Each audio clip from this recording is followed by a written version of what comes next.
같이 사도신경으로 우리의 신앙을 고백하시겠습니다. 전능하사 천지를 만드신 하나님 아버지를 내가 믿사오며 그 외아들 우리 주 예수 그리스도를 믿사오니 이는 성령으로 잉태하사 동정녀 마리아에게 나시고 본디오 빌라도에게 고난을 받으사 십자가에 못 박혀 죽으시고 장사한 지 사흘 만에 죽은 자 가운데서 다시 살아나시며 하늘에 오르사 전능하신 하나님 우편에 앉아 계시다가 저리로서 산자와 죽은 자를 심판하러 오시리라.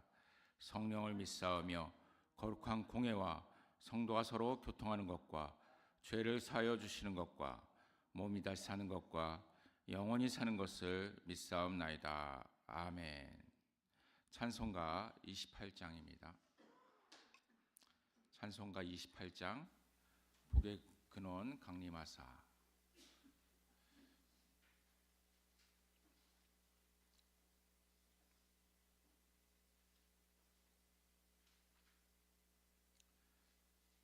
다 찾으셨으면 함께 찬양하시겠습니다.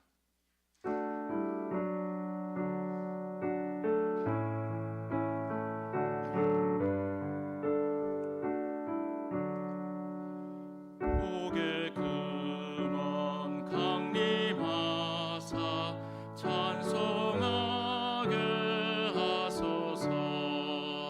한량 없이 자비하심 증량할 길 없도다. 천사들의 찬송가를 내게 가르치소서.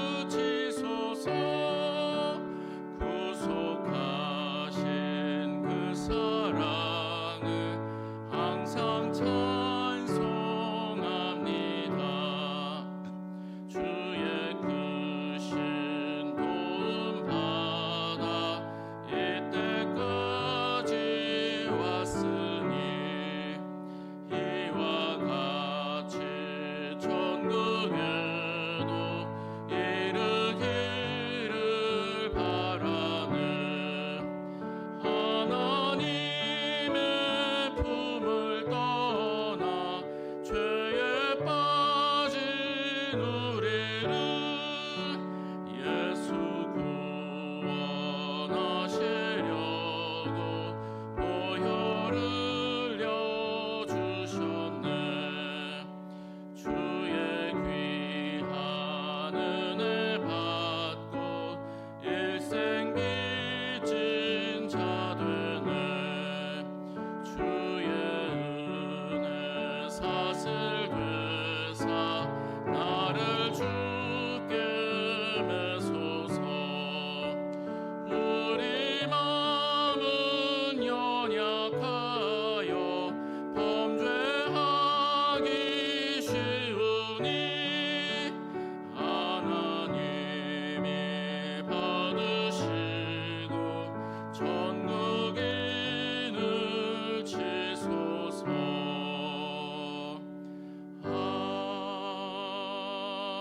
아멘.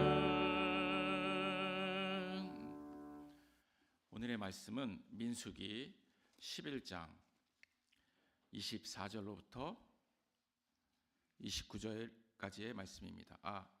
네, 24절로부터 29절까지의 말씀입니다. 다 함께 합독하시겠습니다. 모세가 나가서 주님께서 하신 말씀을 백성에게 전달하였다. 그는 백성의 장로들 가운데서 70명을 불러 모아 그들을 장막에 둘러 세웠다. 그때 주님께서 구름에 휩싸여 내려오셔서 모세와 더불어 말씀하시고 모세에게 내린 영을 장로들 70명에게 내리셨다. 그 영이 그들 위에 내려와 머물자 그들이 예언하였다. 이것은 처음이자 마지막이다. 그들은 다시는 예언하지 않았다. 그런데 두 남자가 진 안에 남아 있었다. 하나의 이름은 엘닷이고 다른 하나의 이름은 메닷이었다. 그들은 명단에 올라 있던 이들이지만 장막으로 가지 않았다. 그런데 영이 그들 위로 내려와 머물자 그들도 진에서 예언하였다. 한 소년이 모세에게 달려와서 엘닷과 메닷이 진에서 예언하였다고 알렸다. 그러자 젊었을 때부터 모세를 곁에서 모셔온 눈의 아들 여호수아가 나서서 모세에게 말하였다. 어른께서는 이 일을 말리셔야 합니다. 그러자 모세가 그에게 말하였다. 내가 나를 두고 질투하느냐? 나는 오히려 주님께서 주님의 백성 모두에게 그의 영을 주셔서 그들 모두가 예언자가 되었으면 좋겠다. 아멘.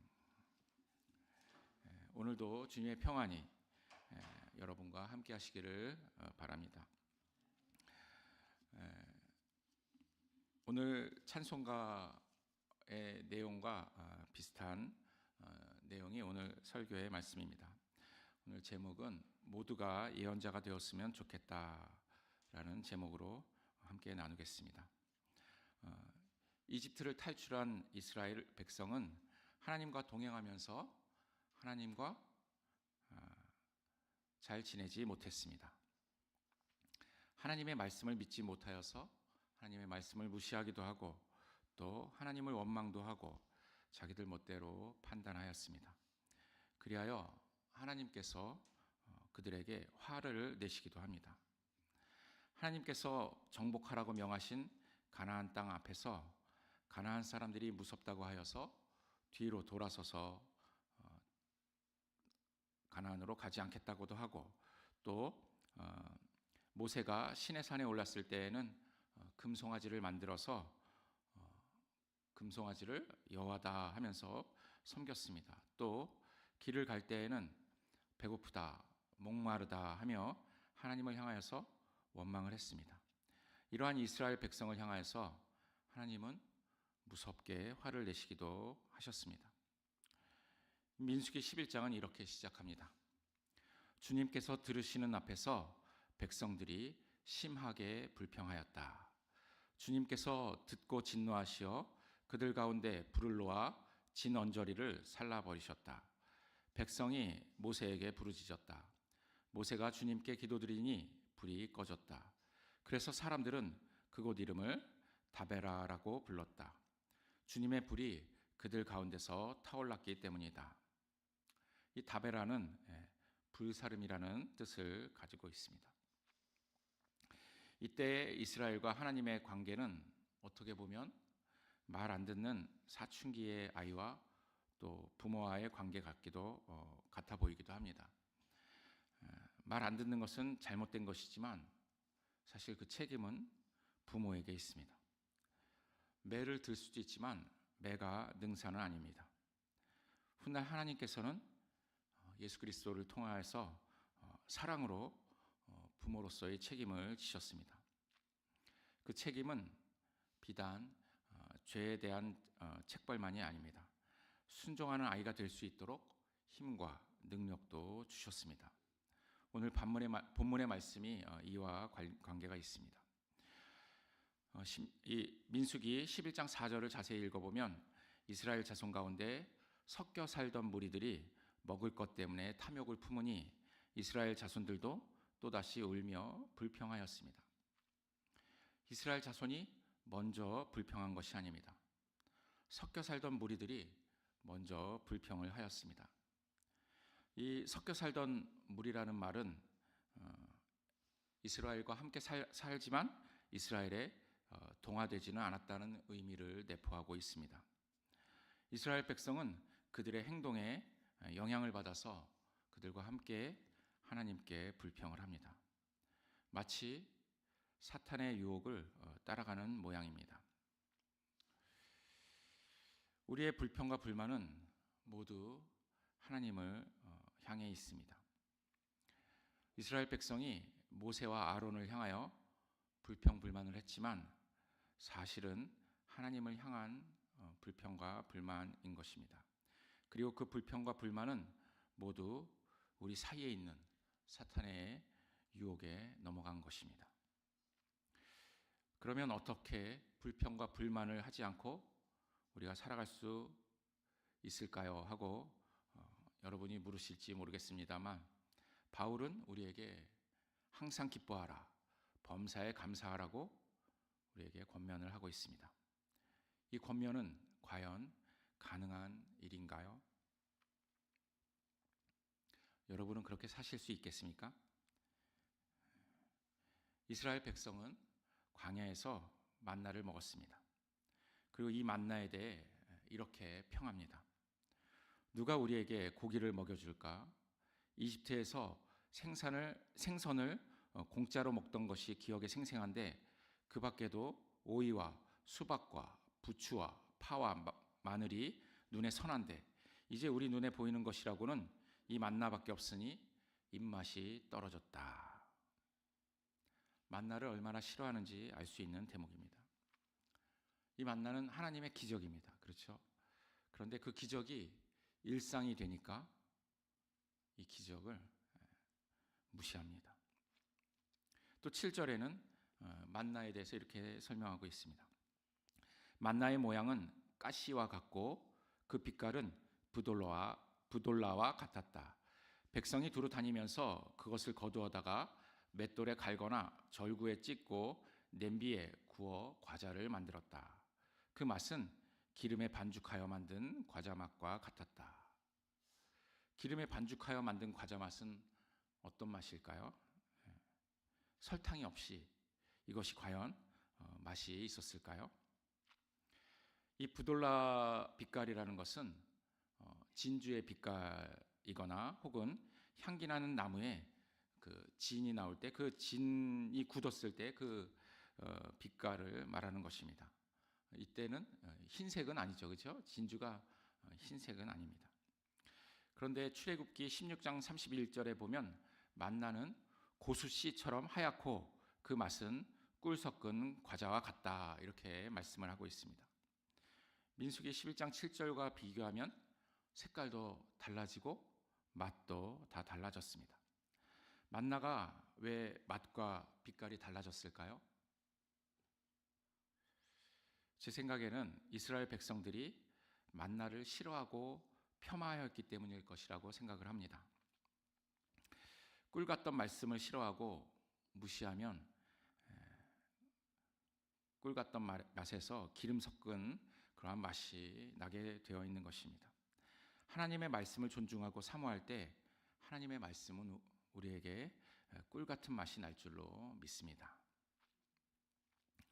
모세는 불만으로 가득하여 불평하는 이스라엘 백성을 이끄는 것이 너무나도 힘겨웠습니다. 그래서 하나님께 차라리 죽는 것이 낫겠다고 호소합니다.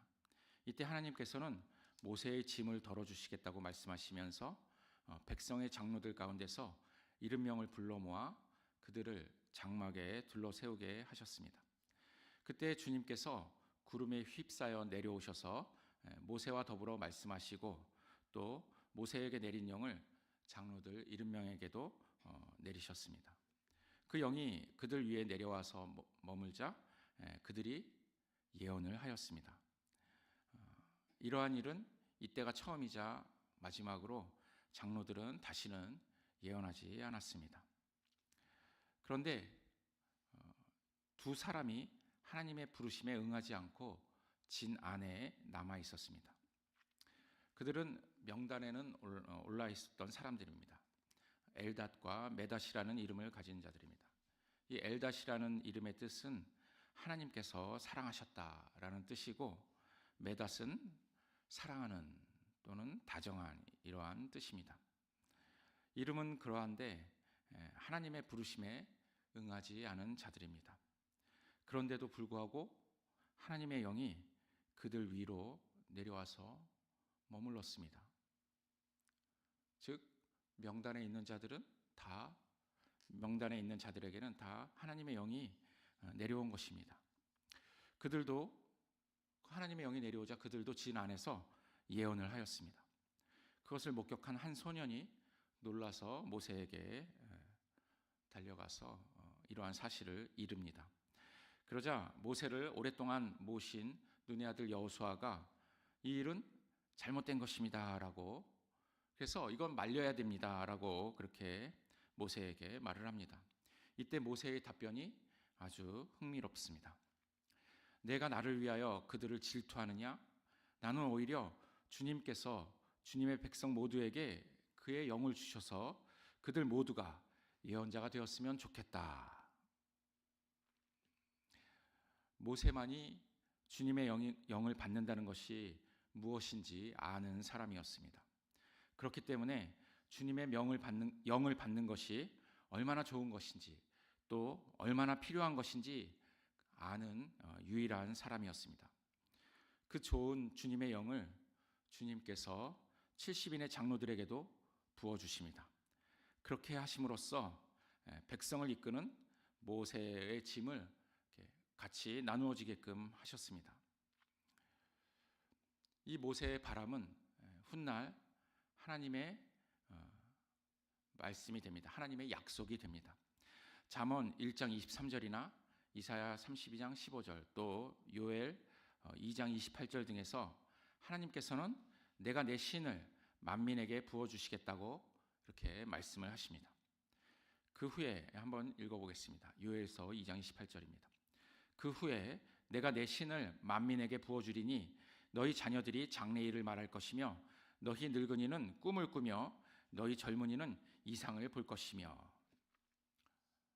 사도행전 2장 17절에서 베드로는 오순절에 성령께서 오신 것을 이 요엘서를 인용해서 설명을 합니다.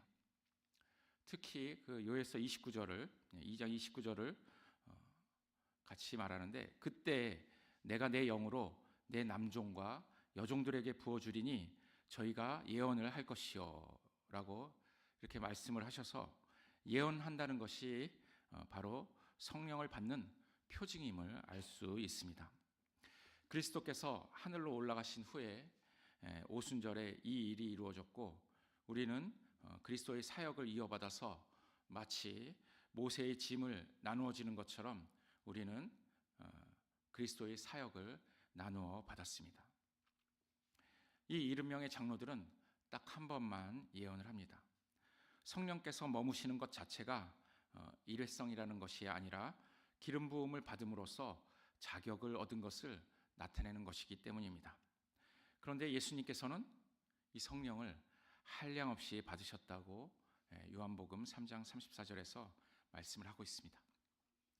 또한 장로들에게는 그 영이 그들 위에 내려 머물렀지만 우리에게는 우리 안으로 들어오셔서 영원히 우리와 함께 하십니다. 그 장로들에게는 이렇게 그들 위에 머무셨어요. 근데 우리에게는 성령께서 우리 안에 들어오셔서 우리와 함께 거하십니다. 우리가 구약의 장로들보다 더 복을 받은 것입니다.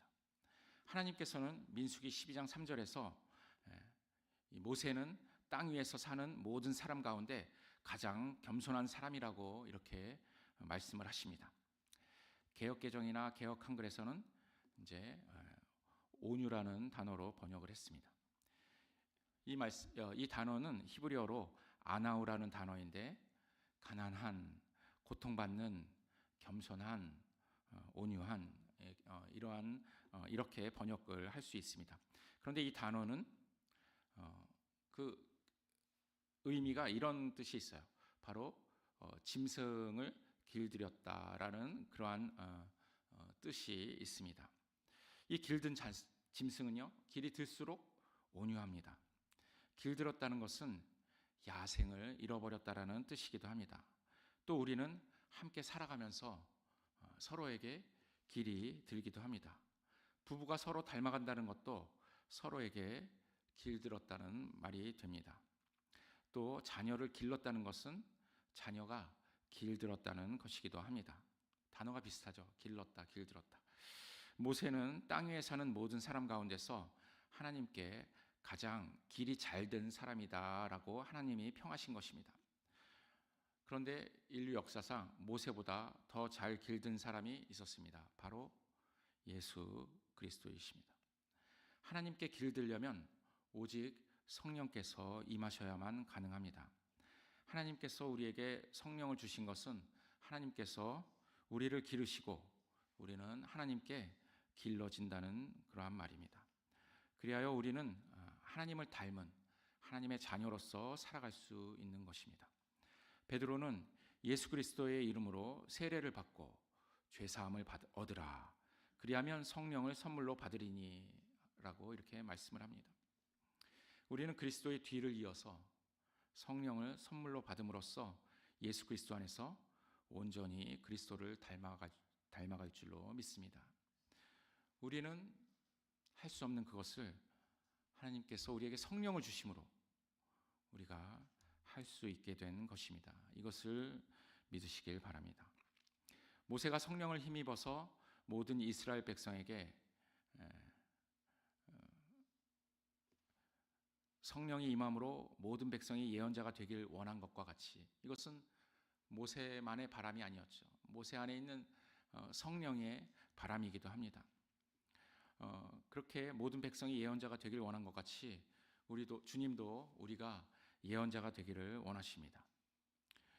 우리가 예언한다는 것은 하나님의 큰일, 곧 구원을 전하는 것을 말하는 것입니다. 우리는 그리스도께서 심판주로 오실 것을 믿습니다. 그리고 우리는 그날까지 주님의 복음을 전하는 예언자로서의 삶을 살아가 나가야 할 것입니다. 함께 기도하시겠습니다. 하나님 아버지, 우리에게 성령을 선물로 주셨으니 감사합니다. 우리가 예수 그리스도의 보혈을 힘입어 죄사함을 얻고 또 성령을 선물로 받았으니 주님께 감사의 찬양을 드립니다. 오직 성령님과의 교제로 예수 그리스도를 닮은 또 복음을 전하는 예언자로서의 삶을 살아가도록 우리를 인도하여 주시옵소서. 예수 그리스도 이름으로 기도 올립니다. 아멘. 하늘에 계신 우리 아버지여, 이름이 거룩히 여김을 받으시오며 나라의 마옵시며 뜻이 하늘에서 이룬 것 같이 땅에서도 이루어지이다. 오늘날 우리에게 일용할 양식을 주옵시고 우리가 우리에게 죄 지은 자를 사하여 준 것 같이 우리 죄를 사하여 주옵시고 우리를 시험에 들게 하지 마옵시고 다만 악에서 구하옵소서. 대개 나라와 권세와 영광이 아버지께 영원히 있사옵나이다. 아멘.